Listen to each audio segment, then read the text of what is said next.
So I really wanted to switch out the faucet that's in our master bathroom, and ALWEN contacted me and sent me this faucet, and so I thought I'd give it a try, and to be honest, I'm really impressed with it so far. So I'm going to give you my first thoughts on the faucet, and I'm going to show you how I installed it.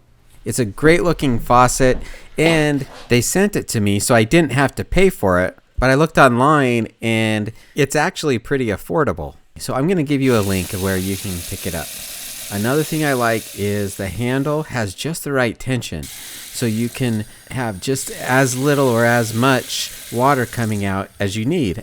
Another great thing I like about it is it does have a copper body, and you can see the copper when you open up the cartridge and take the cartridge out. You can see that the whole inside is just made of copper, so it's made very well. So this is a really nice faucet for the money. All right, now I'm going to show you how I installed it. Here's everything that comes in the box. You have the faucet, and you have the pop-up drain assembly. You have an Allen wrench, and you have a little spool there with some plumber's tape. I actually didn't use the plumber's tape, but I'm going to hold on to it because I'm sure I'll need it for another project.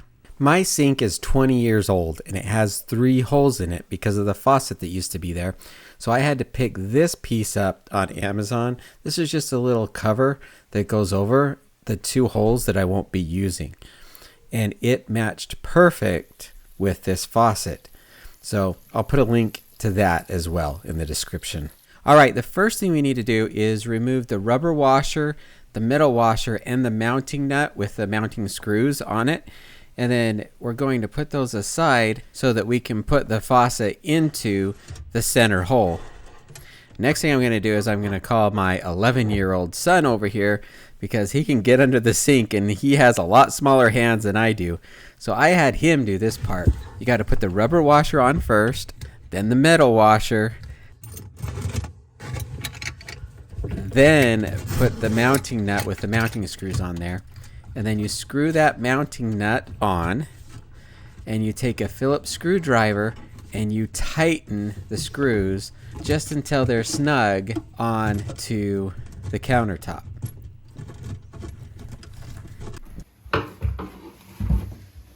Did you get it? Yeah. Let's see. That's pretty good, Davis. Nice work. Ooh. So after Davis did the tough part, I did the easy part, which is just hooking up the water. You hook up the cold to the cold and the hot to the hot. And then after they're hooked up, I took a adjustable wrench and I tightened it just a little bit, just so it's snug on there to make sure that it doesn't leak. Once I tightened it, I just turned the water on and I tested it, and I looked to see if there were any leaks or anything like that, and I didn't see any, so that's really good news. Okay, let's move on to the pop-up drain assembly now.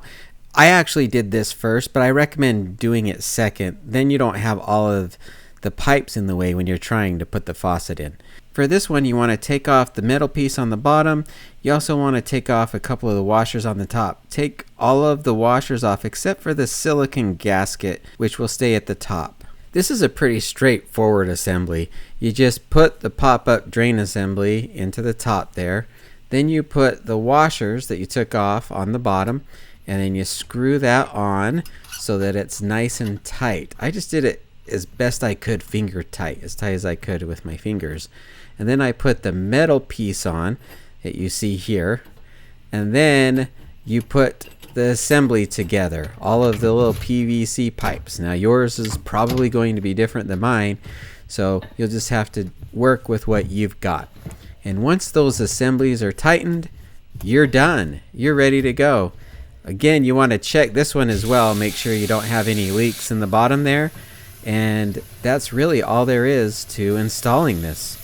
Again, I'll leave links to the faucet and the little plate that I bought to cover the 2 holes that I didn't use for the install.